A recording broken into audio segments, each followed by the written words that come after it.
Pois esta era a data a caída e eu creo que era un momento oportuno para darlle a Ribadavia a presenza da figura de unha figura tan insigne como a de Castelao no seu rueiro.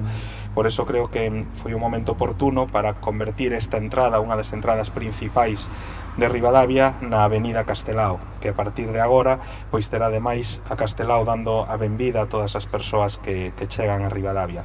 E nós temos a Castelao hoxe como un home de referencia, un home ao que lle debemos tanto por a súa actividade cultural, artística e sobre todo pola actitude ética. É unha persona querida por todos.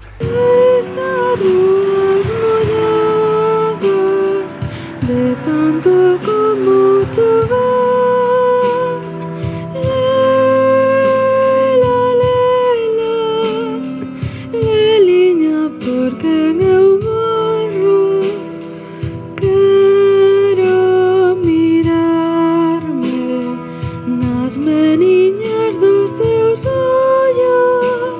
agradecendo unha vez máis a Corporación Municipal esta unanimidade, agradecendo a sintonía e a coincidencia de todos no feito de querer darlle presenza a Castelao no rueiro municipal.